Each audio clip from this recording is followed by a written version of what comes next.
목회를 하면서 2000년도를 지나가면서 저와 제 아내가 느낀 것은 교회로 오는 많은 분들 가운데서 이렇게 브로큰 패밀리가, 깨어진 가정이 많이 있구나. 안 믿는 사람들의 통계가 50%가 넘는다고 하는데, 나는 믿는 사람들의 헤어지는 그 통계가 그것보다는 적어야 된다고 생각하고 적겠지라고 생각을 했는데, 생각보다 별 차이가 없는 통계를 보았습니다. 그러니까 안 믿는 사람, 믿는 사람이나 이 결혼하고 부부관계는 참 알 수가 없는, 참 힘든 그런 것이 아닌가 생각을 합니다. 왜 믿는 사람들이, 왜 믿는 가정이 하나님 앞에 서약을 했고, 그렇게 했는데도 불구하고 믿는 가정들이 왜 그렇게 잘 깨어질 수밖에 없을까? 첫 번째, 제가 여러분과 살펴보기 원하는 것은 부부 생활과 자아상, 셀프 이스팀이라고 영어로 번역할 수 있는 것입니다. 사실 이것은 부부 생활뿐만 아니라 온 사회 생활하면서도, 이 세상에 살아가면서 믿는 사람에게 특별히 이 자아상이 있어야 하는데, 특별히 부부관계는, 부부가 건강하려면, 그 가정이 건강하려면 남편이든 아내든 중요한 게 뭐냐면 가치관이나, 1번 가치관이나 삶의 철학을 소중하게 여기고 두 사람이 확고한 목표 의식이 있어야 됩니다. 남편과 아내가 동일한 목표 의식이 있어야 되죠. 왜 우리가 살아가느냐, 왜 우리가 가정을 꾸며가는가, 왜 우리가 건강한 가정을 이루어야 하는지 목표 의식이 뚜렷해야 됩니다. 사명을 좀 갖고, 우리 아이들을 바로 키우겠다라든지, 아니면은 우리의 가정을 정말 올바로 하나님이 기뻐하시는 언약의 가정으로 세우겠다라든지, 이렇게 목표가 있어야 되고, 부부가 똑같이 그 사명에 헌신이 돼야, 그래야만 정말 건강한 가정을 이룰 수 있는 파운데이션이, 기초가 됩니다. 그래서 건전한 자아성의 특징은 그렇게, 첫째로 목표 의식이 있어야 하고, 둘째는 항상 최선을 다하며 누가 나를 인정해 주지 않아도 좌절하지 않는다. 자기 자신에 대해서 자아상이 있는 사람은, 셀프 이스팀이 있는 사람, 자존감이라고도 번역할 수 있는데, 이것이 있는 사람은 누가 자기를 인정해 주지 않아도, 누가 자기를 갖다가 알아봐 주지 않아도 그것 때문에 슬퍼하고 힘들어하지 않는다, 이 말이죠. 왜? 하나님 앞에 내가 그러한 자존감이 있기 때문에 그렇습니다. 셋째는, 자아상에 있는 사람들은 과거의 실수에 집착하지 않고 미래에 대해서도 불안해하지 않습니다. 과거에 내가 잘못한 것에 대해서 자꾸만 그 잘못이 나를 갖다 괴롭히는 게 아니라, 하나님 앞에 바른 자아상을 갖고 있는, 자존감을 갖고 있는 사람들은 누가 그렇게 나의 실수에 대해서 얘기를 한다 하더라도, 또 앞으로도 내 삶에 어떤 일이 있어도 하나님이 주인 되셔서 하나님이 분명히 인도해 주실 것을 믿기 때문에 좌절하지도 않고 불안해하지도 않습니다. 네 번째, 건전한 자아상을 갖고 있는 사람은 나의 실수를 인정하고 개선하려고 노력한다. 집착하지는 않지만 내가 과거에 잘못한 것을 토대로 해서 자기가 그것을 고쳐나가려고, 개선하려고 노력하는 사람이 건전한 자아상을 갖고 있는 사람이다. 다섯 번째, 다른 사람의 약점이나 결함보다는 장점이나 가능성을 발견하려고 한다 그랬습니다. 여러분의 남편이든 아내든 친구든 누구든 건전한 자아상이 있는 사람은 상대방의 단점, 결점보다 그 사람이 갖고 있는 좋은 점, 장점, 그 사람의 포텐셜, 이런 것들에 초점을 맞추고 산다. 여섯 번째, 건전한 자아상을 갖고 있는 사람은 다른 사람과 비교하지 않습니다. 대부분 자기를 다른 사람과 비교하는 사람들은 셀프 이스팀이 없어서 그래요. 자존감이나 자아상이 없기 때문에 자꾸 비교하는 거예요. 비교하면 스트레스 받는 것이죠. 왜? 내가 남보다 못한 것만 보고 비교하니까. 다른 사람마다 좋은 것, 잘한 거 이거 비교하는 게 아니라 나보다 좋은 것, 나보다 잘돼 이런 것만 보고 비교하기 때문에 스트레스를 받는 것이지만, 자기가 자아상, 건전한 자아상이 있는 사람은 비교하지를 않습니다.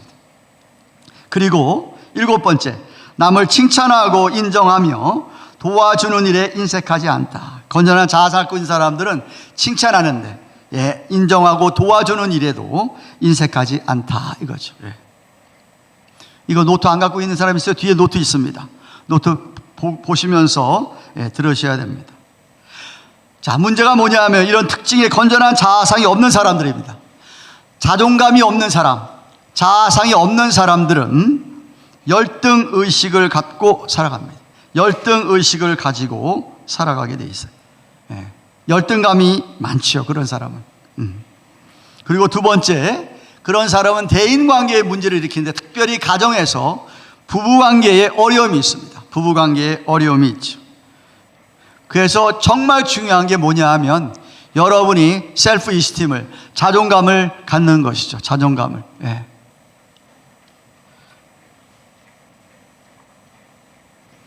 그래서 제가 첫 번째 우리 살펴보아야 될 성경 구절 말씀, 시편 139편 18절에서 13절에서 18절 말씀입니다. 띄워주시죠. 성경 말씀 같이 한번 읽을까요? 시작. 주께서 내 장부를 지으시며 나의 모태에서 나를 조직하셨나이다. 내가 주께 감사하옴은 나를 지으심이 신묘막측하심이라. 주의 행사가 기이함을 내 영혼이 잘 아나이다. 내가 은밀한 데서 지음을 받고 땅의 깊은 곳에서 기이하게 지음을 받은 때에 나의 형체가 주의 앞에 숨기지 못하였나이다. 그 다음, 내 형질이 이르기 전에 주의 눈이 보셨으며 나를 위하여 정한 날이 하나도 되기 전에 주의 책에 다 기록이 되었나이다. 하나님이여, 주의 생각이 내게 어찌 그리 보배로우신지요. 그 수가 어찌 그리 많은지요. 내가 세려고 할지라도 그 수가 모래보다 많도소이다. 내가 깰 때에 오히려 주와 함께 있나이다. 다시 말하면 이 시편 기자는 하나님이 자기를 창조하셨고 하나님이 자기를 구속하셨고 하나님이 자기와 늘 함께 한다고 하는 믿음이 있었기 때문에 무엇보다 셀프 이스팀이, 자존감이 있었다라는 말입니다. 저 시편 기자처럼 저와 필요한 게 뭐냐면, 첫 번째, 여러분이 하나님께 나는 사랑을 받고 있다, 그래서 나는 하나님의 자녀다, 하나님께 속해 있다 라고 하는 소속감이 필요합니다. 그래야 내게 건전한 자아상이, 셀프 이스팀이 주어진다는 것이죠. 하나님이 나를 이렇게 귀하게 여기는 자녀고 하나님이 나와 늘 함께 하시기 때문에 나는 하나님 앞에 가치가 있다, 나는 정말 존귀하고도 스페셜한 존재다 라는 것을 인식해야 된다는 것이죠. 그거를 인식해야 내가 스스로 자존감을, 셀프 이스팀을 가질 수가 있다 이 말입니다. 그쪽에 노트 남은 거 있습니까? 노트 남은 거 저쪽에다 좀 놔주셔야 될 것 같은데. 다 나눠줬습니까? 거기 있는 노트들? 이 앞에 더 있으니까 저쪽에 나눠주세요.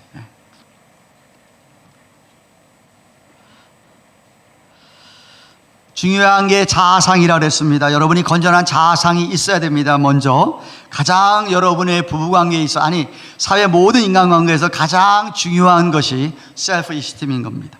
거기 제가 별표로 해놓은 것 우리 같이 한번 읽어보겠습니다. 시작.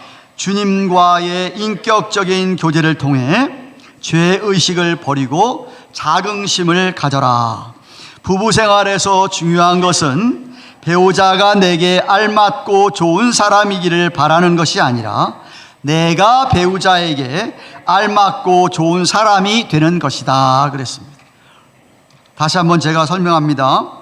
여러분이 주님과의 인격적인 교제를 통해서 여러분이 죄의식을 버리고 여러분이 여러분 안에 자존감, 자긍심, 그것을 여러분이 가져야 하는데, 부부 생활에서 중요한 것은 배우자가 나한테 너무나 잘 맞고 좋고 좋은 사람이기를 바라기보다 여러분이 상대방 배우자에게 그런 좋은 사람이 그렇게 잘 맞기를 맞추어 가기를 바라야 된다는 말씀입니다. 두 번째, 은혜가 풍성한 부부, 성경적인 결혼관입니다. 주님께서는 우리에게 단순한 영원 구원이 아니라 풍성한 은혜를 누리게 하셨습니다. 내가 온 것은, 도둑놈이 오는 것은 도둑질하고 죽이고 멸망시키는 것뿐이지만 내가 온 것은 양으로 생명을 얻게 하고 더 풍성히 얻게 하려는 것이라고 하는 요한복음 10장 10절 말씀처럼 우리는 하나님 앞에 풍성한 은혜를 누리게 되어 있는데, 사탄 마귀가 이 은혜를 누리지 못하도록 방해하고 있습니다. 주님께서 원하시는 부부의 모습을 지켜가면 얼마든지 풍성한 삶을 살 수 있습니다. 중요한 것은, 기억해야 할 것은 부부관계는 언약관계라는 것이. 미국 사람들은 예수를 안 믿는 미국 사람들은 헤어질 것을 미리 생각하고 nuptial agreement라는 걸 합니다. 우리가 말 살다가 헤어지게 되면 재산 이렇게 나누고 이렇게 하자, 이런 거 계약서에 사인하고 결혼해요.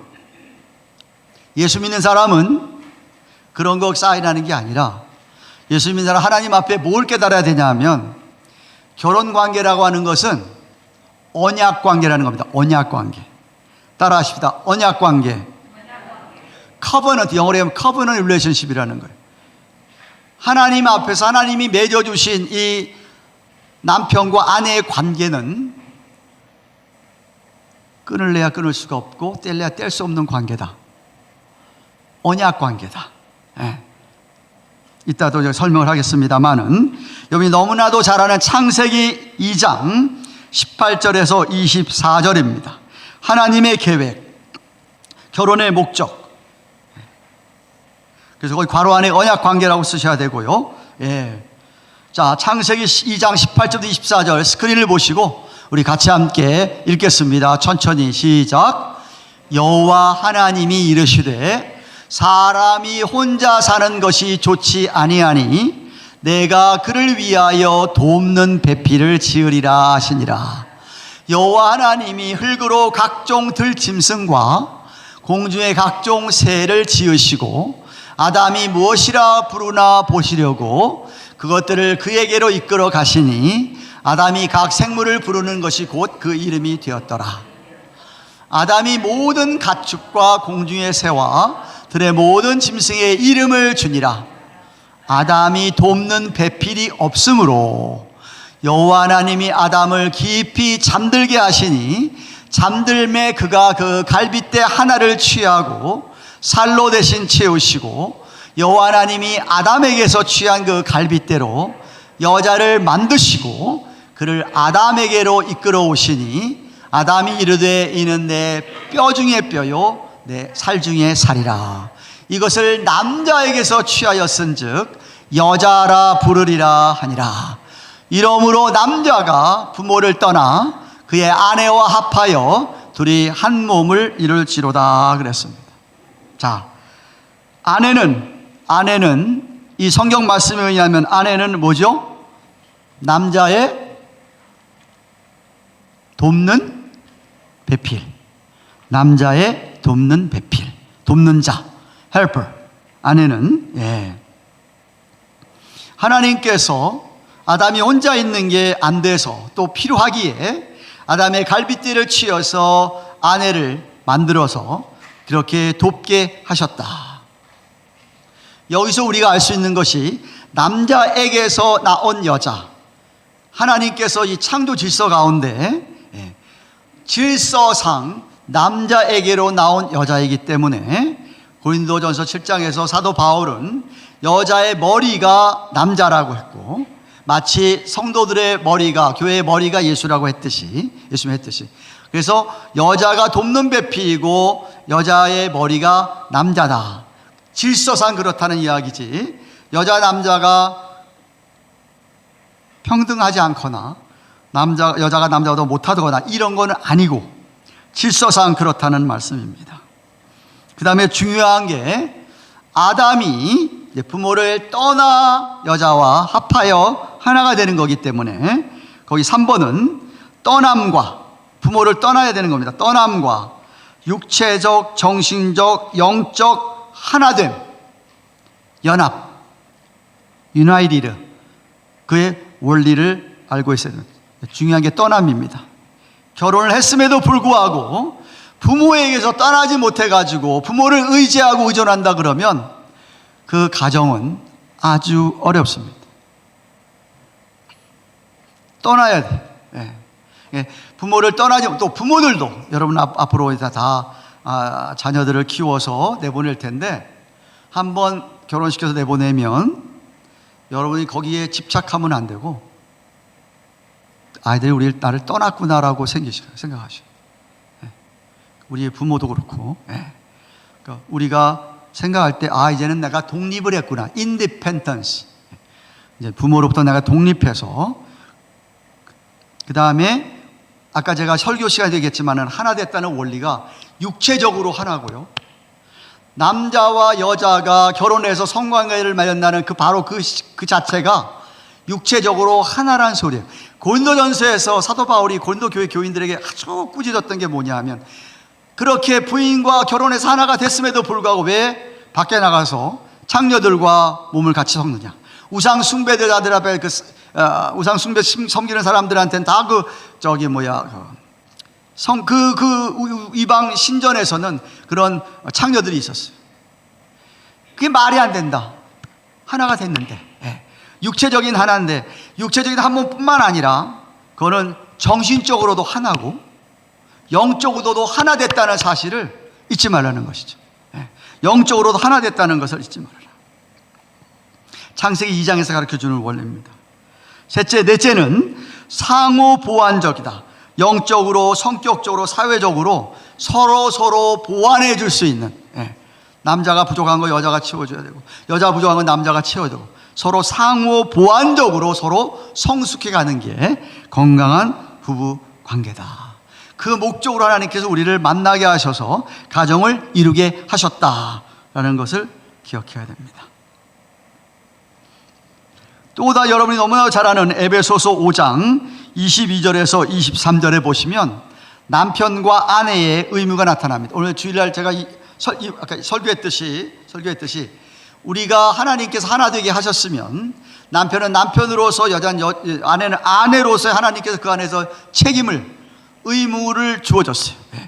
그것을 이 성경이 잘 말씀해 주고 있습니다. 에베소서 5장 22절에서 24절부터 먼저 읽겠습니다. 아내들만 읽으십시오. 시작.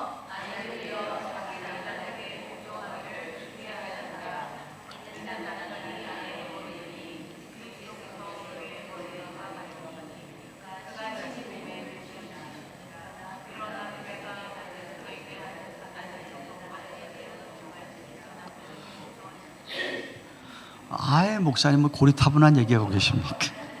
2000년 전에 무슨 오늘날 저런 주례했다가는 큰일 나지 막. 저는 그렇게 생각하지 않습니다. 성경은 우리에게, 성경 말씀은 제가 얼마 전 새벽 기도 때도 얘기를 했지만, 오늘 우리에게 얼마든지 적용할 수 있는 말씀이기 때문에 성경을 기록해서 우리에게 남긴 거예요. 그래서 아내들은 꼭 기억하셔야 됩니다. 남편에게 뭐하라? 복종하라 그랬어요. 순종하라 이거예요. 그 다음에 그 얘기만 남편들이 들으면 너무 좋아하시는데, 그 다음 성경 구절 읽어보십시다. 남편에 대해서 뭐라고 얘기하시나? 그 다음 성경 구절 읽어주세요. 남편들이 더 훨씬 깁니다, 여자들보다. 남편들만 읽으십시오. 시작. 남편들아, 아내 사랑하기를 그리스도께서 교회를 사랑하시고 위하여 자신을 주신같이 하라. 이는 거 물로 씻어 말씀으로 깨끗하게 하사 거룩하게 하시고 자기 앞에 영광스러운 교회로 세우사 티나 주름 잡힌 것이나 이런 것들이 없이 거룩하고 흠이 없게 하려 하심이라. 이와 같이 남편들도 자기 아내 사랑하기를 제 몸같이 알지니 자기 아내를 사랑하는 자는 자기를 사랑하는 것이라. 누구든지 언제든지 제 육체를 미워하지 않고 오직 양육하여 보호하기를 그리스도께서 교회를 보양함같이 하나니 우리는 그 몸의 지체임이니라. 남편들 잘 들으세요. 여러분이 여러분의 아내를 어떻게 사랑해야 되느냐. 하나님께서 우리에게 언약 관계를 맺게 하시고, 올려놓으세요. 지우지 마세요. 올려놓으세요. 예. 그거를 언약 관계를 맺게 하신 다음에 남편에게, 이 하나된 우리 남편들에게 하나님이 요구하시는 게 뭐냐 하면, 아내를 사랑해야 되는데, 여러분이 아내를 처음 만나서 데이트할 때의 그런 이성적인, 눈에 콩깍지가 씌워가지고 아무것도 안 보이고 좋아하는 그런 사랑을 뛰어넘는 거예요. 그 사랑은 안 믿는 사람도 다 해. 믿는 남편들은 그 정도 사랑이 아니라, 사랑하는데 어떻게 사랑해야 되냐면, 그리스도께서 교회를 사랑하시고 자신을 주신 것처럼, 예수님께서 우리를 사랑하셔서 자기 목숨을 십자가에 피 흘려 돌아가셨죠. 그 정도로 자기 아내를 사랑하라는 거예요. 그러면 교회가 주님의 그렇게 피 흘리신 사랑 때문에 흠없이 깨끗하게 하나님 앞에 서는 것처럼, 여러분의 아내도 하나님 앞에 정결케 서게 된다는 거예요. 아내 사랑하기를 제 몸같이 해야 되는데, 아내를 사랑하는 자는 자기를 사랑하는 것이다. 누구든지 언제든지 제 육체를 미워하지 않고 잘 양육하고 보호하기를 그리스도께서 교회를 이렇게 보호함 같이 하나니, 우리는 그 몸의 지체라고 얘기하고 있습니다. 제가 결혼 상담하면서 꼭 물어보는 게 있습니다. 여자들은 아내들이요 하면서, 아내들에게는 남편에게 순종하라고 했는데, 사실 순종이 먼저가 아니고 남편이 아내 사랑하는 게 먼저입니다. 우리 주님이 교회를 먼저 사랑했잖아요, 그죠? 남편이 서로 하는 게 먼저인데, 어느 정도로 사랑했냐면은 죽기까지. 그래서 상담하면 제가 그 신랑 될 사람에게 정말 아내에 대해서 죽을 수 있느냐, 목숨 내놓을 수 있느냐 물어봅니다. 그럼 아니요, 그러면 하지 말아라. 때가 아니다. 아내에 위해서 죽을 만큼 돼야 하는 거다. 네. 그래서 그 원리를 하나님께서 우리에게 원하시는 거예요. 주 안에서 남편은 아내를 죽기까지 사랑하는 겁니다. 그리고 그렇게 사랑하기 때문에 그 사랑을 받고 사는 우리들, 교회에서 십자가까지 돌리기까지 우리 사랑하기 때문에 우리가 주님에게 순종하듯이 아내들은 남편에게 그래서 순종하는 거예요. 그렇게 사랑을 받고 있으니까, 그죠? 네. 셋째, 용서와 용납. 오늘 제가 설교를 이거 너무 많이 했기 때문에 그냥 지나갑니다. 부부 사이에 서로 용서하지 않고 용납하지 못한다 그러면 그 부부 사이가 아니죠. 사랑하는 사이인데, 그죠? 네. C, 오늘 사실 세미나의 가장 핵심이 되는 클라이맥스 내용이 건강한 부부 생활의 열쇠입니다. 의사소통, 커뮤니케이션이라고 얘기했습니다. 의사소통의 결핍이나 의사소통하는 기술이 부족해가지고, 잘 의사소통할 줄을 몰라가지고 오해가 생기고 서로 착각하게 되고 다툼이 나고 막 그런 부부들을 너무나 많이 봅니다. 잘 대화가 되면 안 그럴 수 있는 것 가지고 대화가 잘 안 되니까 거기에 부부 생활이 병들게 되는 것을 보아요. 알아야 될 게 뭐냐? 남자와 여자를 하나님께서 다르게 만드셨다고 하는, 남자와 여자 차이가 많다고 하는 것을 우리가 우선은 인정하고 깨달아야 됩니다. 개와 고양이가 만나게 하면 왜 싸우냐? 개는 고양이를 모르고 고양이는 개를 몰라서 그래. 알면은 안 싸워. 서로 이해가 안 되니까 싸우는 거죠. 그래서 서로 이해하고 용납하지 못하게 되는데, 중요한 게 서로를 이해하고 인정하는 거라고 했죠. 여러분, 최수종 하이라 부부를 혹시 아십니까? 최수종 하이라 부부가 믿음이 탁월한 부부잖아요. 비록 연예계 배우들이지만 그분, 근데 결혼 제가 30년 했습니다. 30년을 하고 난 다음에 인터뷰하는 내용을 잠깐 들어보세요. 아니, 지나가는 흔적이 그냥 빨래도 이렇게 있고 이렇게 툭툭툭 다 있어. 근데 30년이 지나도 그냥 툭툭툭툭 있어. 변함이 없어. 늘 꾸준해. 그냥 뭘 해도 거기에 지나가는 흔적들은 다 남아있어. 근데 그걸 못 봐. 나는 근데 못 봐. 잔소리 하진 않아. 그런 거 안 해. 본인이 다 다 치워. 치워 그냥. 그렇기 때문에 이 사람은 그렇게 살 수밖에 없어. 근데 누군가가 나한테 맞추려고 하다 보면 같이 맞추자고 하면 이게 불씨가 될 수가 있어. 그냥 차라리 안 하면 돼. 그냥 치워주면 돼. 저 사람은 저렇게 살았는데 어떻게 할 거야. 앞으로도 그렇게 살 건데. 그런 거지. 분명히 그런 것이 있을 수도 있어. 신혼 초에 결혼을 딱 했는데 아니 지나가는 흔적이 그냥 빨래도 이렇게 있고 이렇게 툭툭툭 다 있어. 근데 30년이 지나도 그냥 툭툭툭툭 있어. 변함이 없어. 늘 꾸준해. 그냥 뭘 해도 거기에 지나가는 흔적들은 다 남아있어. 결혼 생활 20, 30년 하신 분들은 이해가 되죠? 그걸 어떻게 고쳐? 못 고쳐. 예. 받아줘야 돼. 그냥 그대로 있는 모습 그대로 받아줘야 돼. 쉽지 않겠지만 그런데 저 부부가 저렇게 30년이 되도록 모범적인 가정을 이끌고 살아가는 이유는 뭐냐? 그렇게 서로들 인정해주고 받아주고 그대로 억셉트하기 때문에 그렇다는 거예요. 결혼 초에 참 힘들죠. 지나면서 그걸 서로 억셉트하면 쉬워집니다. 존 그레이라는 사람이 Men are from Mars, women are from Venus라는 책을 썼습니다. 남자는 화성에서 왔고 여자는 금성에서 왔다. 저 딴 곳에서 왔다는 거예요. 그러니까 전혀 다르다. 그래서 남자와 여자의 차이점을 이렇게 얘기합니다. 첫째, 대화 방식의 차이가 있다. 남자는 뭘 중요하게 여겨요?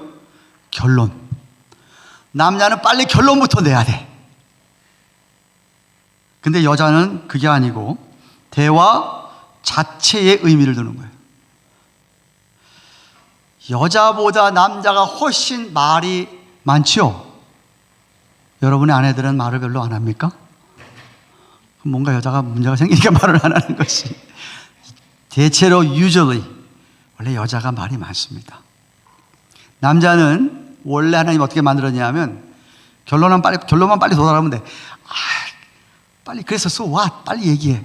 이거지만 여자는 그게 아니라 남자하고 대화하는 그 과정, 프로세스를 원하는 거예요. 이거를 남자들이 우선 이해를 해야 돼. 그죠? 예. 심리학적 차이. 남자는 그들이 정말 바라고 좋게 생각하는 게 뭐냐면 강인함. 남자는 경쟁에서 이겨야 돼. 통제, 지배력, 공격성 등 남성다움의 가치를 두지만 여자는 온유함, 표현성, 민감성, 순응성 등 여성다움의 가치를 둔다. 그러니까 남자가 가치를 두는 거하고 여자가 가치가 두는 걸 다른 것을 우리 남자 여자가 서로 이해를 하셔야 된단 말입니다.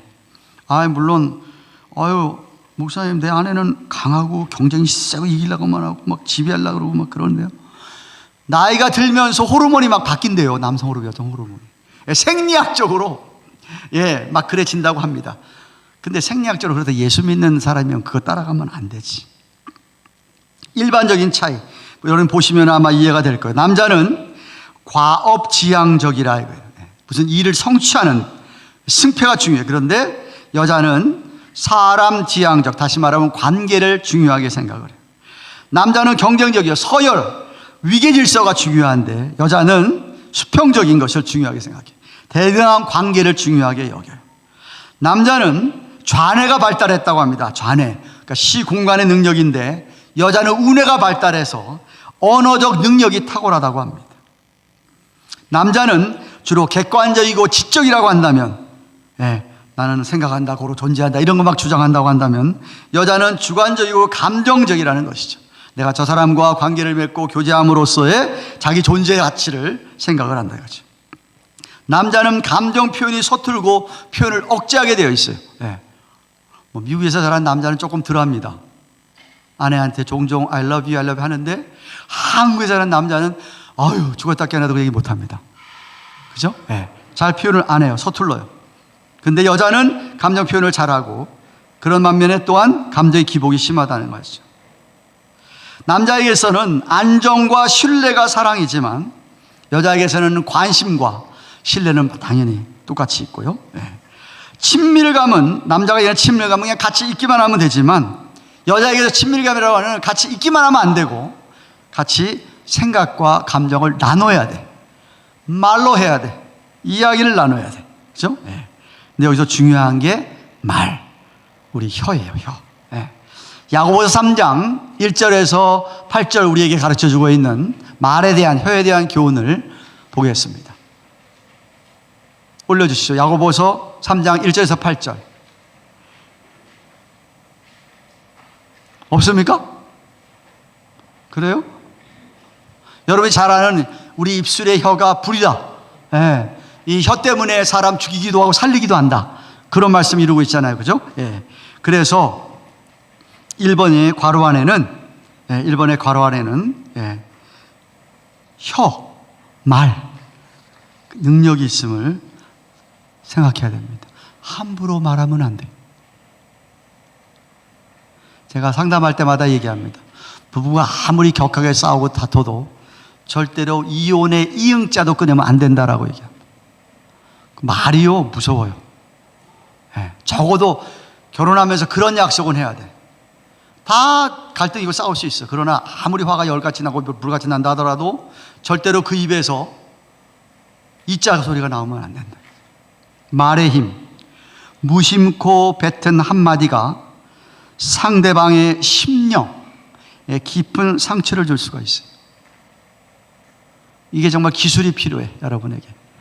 말을 좀 컨트롤할 훈련이 좀 필요합니다. 그래서 어떻게 하면 우리가 혀와 말을 우리 잘 길들일 수 있을까요? 마태복음 12장 34절 35절, 그건 제가 올렸을 텐데, 예, 저 성경 우리 스크린 보고 한번 읽어보겠습니다. 시작. 독사의 자식들아, 너희는 악하니 어떻게 선한 말을 할 수 있느냐? 이는 마음에 가득한 것을 입으로 말함이라. 선한 사람은 그 쌓은 선에서 선한 것을 내고, 악한 사람은 그 쌓은 악에서 악한 것을 내느니라. 무슨 말이냐면 마음에 뭘로 채워져 있냐 이거지. 여러분이 맨날 앉으면은 K-드라마나 보면서 그 K-드라마도 건전한 거 별로 없잖아요. 전부 다 불륜에 관한 일, 그런 거나 맨날 보고, 맨날 노래 들었거나 뭐 책 읽어도 그런 것만, 그러니까 마음에 여러분이 뭘 쌓느냐가 중요하다는 거예요. 그런 것만 잔뜩 쌓아놓으면 말은 어떤 말이 나온다? 그런 말만 나온다는 거야. 예. 그래서 중요한 게, 예, 우리 안에 평소에 뭘 쌓느냐 이거지. 남편과 아내가 우리 안에 뭘 쌓느냐. 제가 거기 대화의 4단계, 진부한 대화라는 게 무슨 대화 같습니까? 진부한 대화는 뭐죠? 하이, 이게 진부한 대화입니다. 밥 먹었어? 그게 진부한 대화예요. 네. 남자들은 주로 거기서 1절만 하는 적이 너무나 많은데, 근데 대화의 2단계는 뭐냐면 사실을 이제 보고하는 수준이에요. 예를 들면 어떤 예가 있어요? 어휴, 볼티모어 다리에 큰 배가 부딪혀가지고 무너졌대. 있어지는 사건, 사고, 그거에 대해서 얘기하는 게, 그게 2단계. 뉴스 봤어? 3단계는 뭐냐면 그 말에 대해서 내 자신이나 내 자신의 생각과 판단한 것을 서로 나누는 거예요.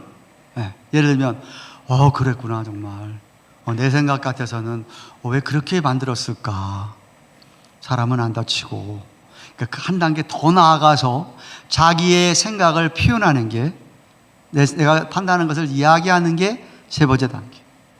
근데 대화의 4번째 단계는 뭐냐 하면 그 다음 단계, 그렇게만 이야기할 뿐만 아니라 그 다음에 나아가서 나의 감정을 드러내는 거지.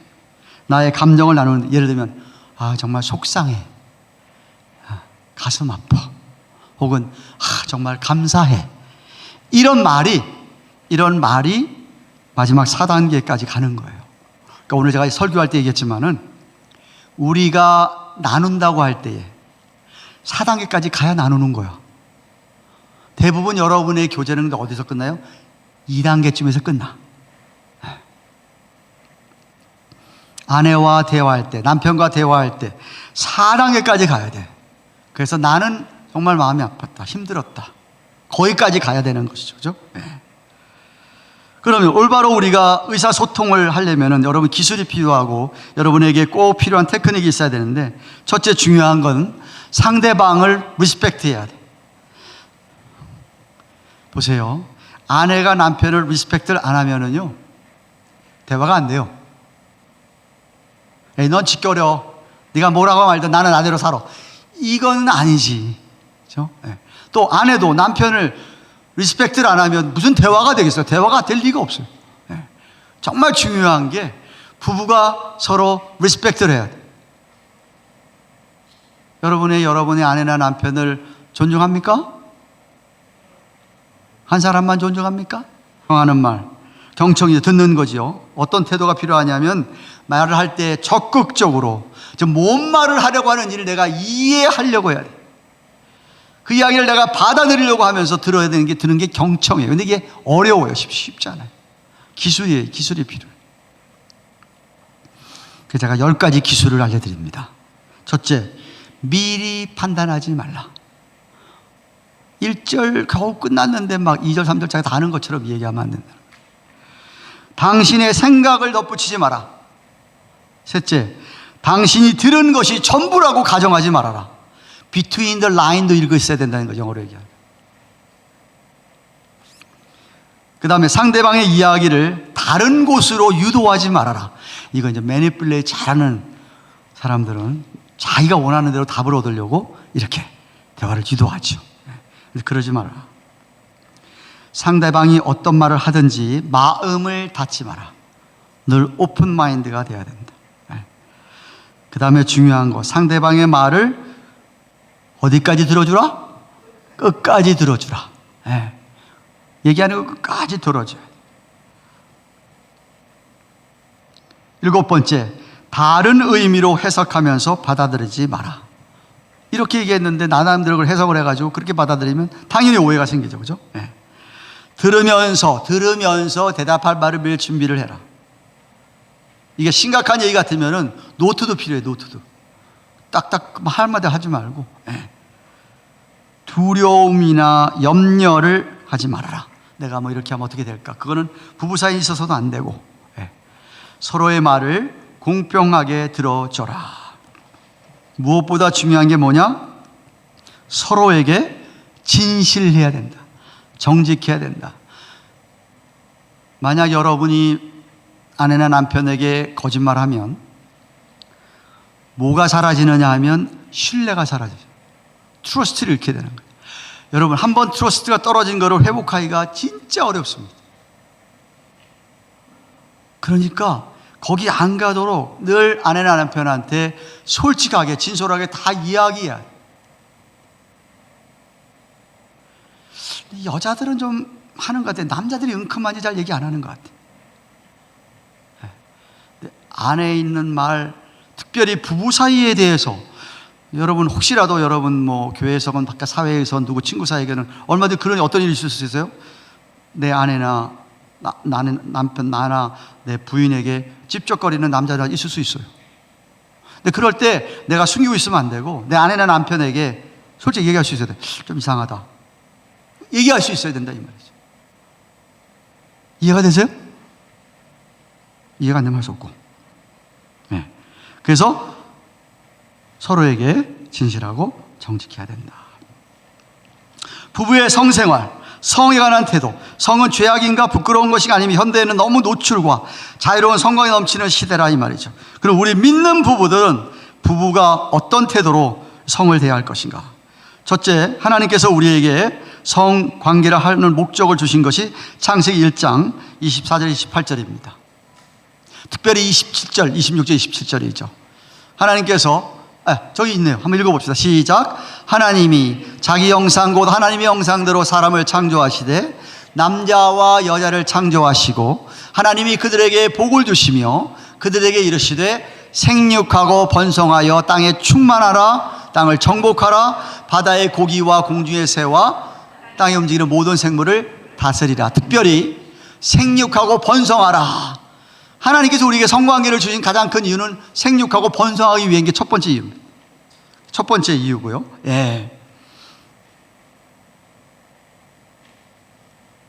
두 번째 이유, 잠언서 5장 18절에서 20절. 잠언서 5장 18절에서 20절. 시작. 내 샘으로 복되게 하라. 내가 젊어서 취한 아내를 즐거워해라. 그는 사랑스러운 암사슴 같고 아름다운 암노루 같으니 너는 그 품을 항상 족하게 여기며 그 사랑을 항상 연모하라라 그랬어요. 잠언서에 이런 말씀이 있다는 게 좀 놀랍잖아요. 아가서 같으면 이해가 돼. 솔로몬, 송 오브 솔로몬 아가서 같은 경우는 사랑을 노래하고 있으니까. 그런데 잠언서에 저렇게 얘기했어요. 내 샘으로 복되게 하라. 여자의 샘을 얘기하는 거예요. 내가 젊어서 취한 아내를 즐거워해라. 그는 사랑스러운 암사슴 같고 아름다운 암노루 같으니 그 품을 항상 족하게 여기고 그 사랑을 항상 연모하라라고 이야기했습니다. 서로 하나님께서 우리에게 주신 이유는 서로 인조이하라고 주신 거예요. 거기 안에서, 바깥에서가 아니라 그 안에서. 그죠? 네. 왜곡된 성관계, 오늘날 다른 남자나 여자를 향한 러스트, 음욕이 일어나는 것, 혹은 변태적인 성욕, 이런 것이 이제 하나님이 원하지 않는 왜곡된 성욕이죠. 우리 예수 믿는 사람들 그런 걸 금해야 되고요. 그 다음에 남성과 여성이 하나님께 다르게 만들었대. 이런 성에 대한 것도 일을 해야 된다. 남성은 주로 육체 중심의 시각에 자극을 받는다. 보는 것에 자극을 받는 게 남자고, 남자는 비주기적이며 쉽게 흥분되고 쉽게 쾌감의 절정, 올게즘이 짧다. 그가 없으면 남자는 불만족하고 불평합니다. 근데 여성은 그렇지가 않고, 여성은 주로 인격 중심의 촉각, 터치나 청각에 자극을 받게 돼 있다. 그러면서 여자는 또 주기적이고, 이게 남자는 비주기적이지만 여자는 주기적이고, 여자는 서서히 흥분되면서 쾌감의 절정, 오르가즘이 길다. 그런데 여자는 그게 없어도 얼마든지 만족이 가능한 게 여자다 이겁니다. 아니, 목사님 남자면서 어떻게 알아요? 그렇더라니까. 여러분 오래 사신 분들은 알잖아요. 그죠? 그래서 필요한 게 뭐냐? 사랑의 대화가 필요하다. 상대방을 배려하며 상대방이 거부할 때는 이해를 해야 된다. 거부하는데도 곤란하지 그러면. 그렇잖아요? 네. 중요한 것, 성은 하나님이 우리에게 주신 선물이다. 우리 인생에게 주신 복 중에 하나이다. 올바른 관점으로, 올바른 태도로 누려야 된다. 만약 자연스럽게 자녀들과 이에 관한 이야기할 수 있다면 성경적으로 가르쳐야 된다. 이제 우리나라 사람들은 이게 힘들지만 세상의 학교에서, 우리 학교에서 섹슈얼 에듀케이션을 하잖아요.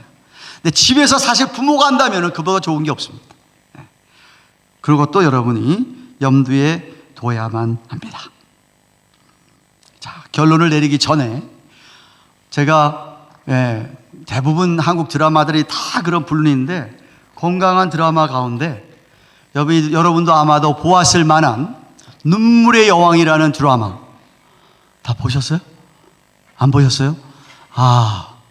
저기 이제 잠깐 백그라운드를 설명하면 재벌 딸하고 평범하지만 똑똑한 아들하고 결혼했는데 너무나 달라가지고, 또 여자의 성격이 한마디로 개떡 같아가지고 남자가 적응을 못해가지고 안 되겠다, 이혼해야 되겠다 생각을 하고 이혼 증서를 딱 썼는데, 여자가 사형 선고를 받은 거예요. 브레인에 투머리, 그것도 이상한 게 생겨가지고 사형 선고 3개월밖에 못 산다. 그래서 자기가 이혼 그걸 썼다가 그거를 도로 택백을 해요. 근데 물론 이게 뭐 기술적으로 이혼 그거에 나중에 서류가 발간돼 가지고 문제가 생기는데, 그랬던 두 사이가 나중에 좋아지는데, 좋아져서 마치 그렇게 이혼했다가 다시 재결합하는 그 포인트에 남자가 여자에게 새로 프로포즈를 하게 됩니다. 근데 그 대사가, 두 사람이 그동안 결혼 생활을 몇 년 했는지, 몇 년 한 동안에 서로 느낀 데에 대한 것이, 제가 오늘 이 강의하는 것을 집약해서 여자가 말을 하고 남자가 말을 하는데 귀 기울여서 들어보세요. 그동안 둘이 실패했던 것들이 이제 이거였구나 깨달았고, 남자건 여자건 이러면 안 되고 좀 이렇게 살아봐야 되겠다 라고 하면서 다시 마음먹은 거예요. 과거에 어려울 수 있었어요. 힘들 수 있었어요. 그게 우리에게 티칭이 돼가지고 보다 더 낫게 이렇게, 이게 우리의 부족한 게 이런 거였구나. 이걸 내가 개발시켜야 되고 발전시켜야 되겠구나 느끼면서 서로 노력을 해야 되는 거죠. 그렇죠? 예. 그래서 제가 그 결론을 내립니다. 건강한 부부 생활은 서로 노력해야 돼. 남자만 노력해야 된다는 것도 아니고 여자만 노력해서 되는 게 아니라 서로. 예. 무엇보다도 여러분이 주님을 우선순위에 놓고 남편과 아내가 서로의 믿음의 진보를 위하여 힘써야 됩니다. 거기 제가 삼각형 그려놨죠. 영적인 삼각관계를 중요성을 인식해야 됩니다. 주님이 위에 있고 남편과 아내가 양쪽에 있습니다. 보세요. 왜 제가 저기 주님을 위에다 놨느냐 하면 남편과 아내가 주님을 향하여서 정말 그렇게 주님을 사모하고 주님과의 펠로십을 관계를 정말 돈독해야 될 거 생각을 하고 그렇게 정말 믿음으로 살아보려고 노력하고 그러면 점점 주님에게 정말 이렇게 그게 깊어지면 깊어질수록 부부 사이는 무슨 문제가 있어서 저절로 해결돼요. 그런데 문제가 남편은 막 이렇게 하는데 여자는 또 전혀 믿음 생활 별로 관심도 없고 안 하려고 그래. 그러면 문제가 생기면 이게 해결이 안 돼. 둘 다 아니면 말할 것도 없고. 그래서 남자도 그렇고 여자도 그렇고 제일 중요한 건 트라이앵글 릴레이션십이에요. 주님과의 관계를 우선 돈독히 해야 돼. 주님과의 릴레이션십을 주님과 인티밋한 그런 교제를 하면서 부부가 노력을 하면 부부 사이에 어떤 문제도 정말 자연스럽게 해결될 수 있어요. 그러니까 목사에게 찾아와서 어려움을 얘기하고 상담을 하는데 제일 큰 이슈가 뭐냐 하면 남편은 신앙이 정말 좋은데 여자는 신앙이 별로 없다든가 여자는 신앙이 좋은데 남편은 신앙이 별로 없어. 그러면 상담의 해결점이 안 찾아져요. 네. 그래서 적어도 여러분은 믿는 사람들이잖아요. 부부가 뭘 노력해야 되냐면 서로 spiritual life, 여러분의 영적인 라이프를 바로 세워나가면 부부 사이에 정말 괜찮아요. 힘들 거 없어요. 네. 문제는 서로 노력을 해야 된다는 거예요. 안타까워. 오늘도 여기 보면은 혼자만 앉아 계신 여러분들. I feel so bad.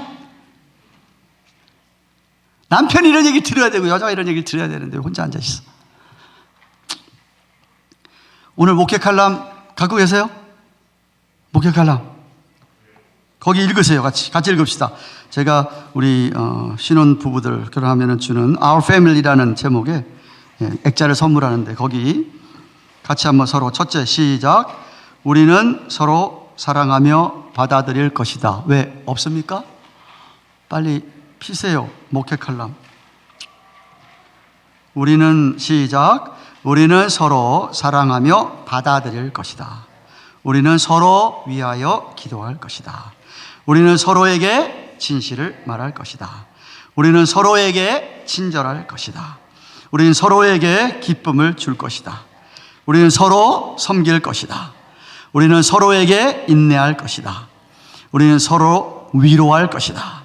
우리는 서로 용서할 것이다. 우리는 서로에게 관대할 것이다. 그리고 우리는 서로를 존중할 것이다. 예.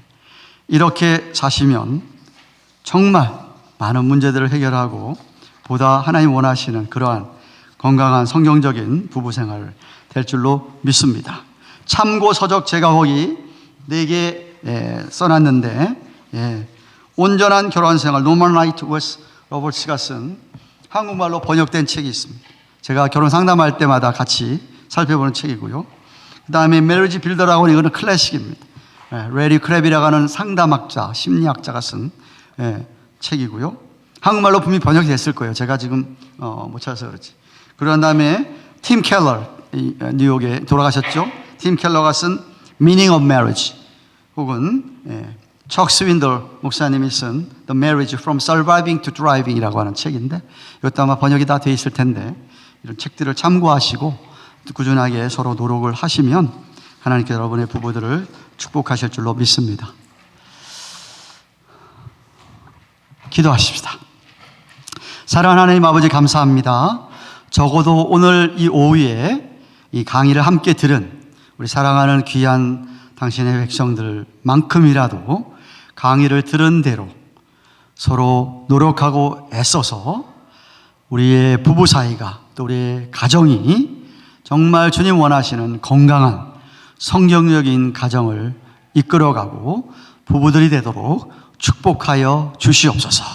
사단 마귀는 얼마나 동서남북에서 부부를 갈라놓으려고 하고 부부를 깨려고 하고 온갖 시험으로, 그럴 때에 우리가 그들의 영향을 받지 아니하고 말씀을 확실히 붙들고 우리의 가정을 지키며 부부 사이를 더욱더 힘들지만 돈독히 쌓아가고 릴레이션십이 더욱더 깊어지는 그런 저희들 되도록 축복하여 주시옵소서. 감사함을 드리고 예수님의 이름으로 기도합니다. 아멘.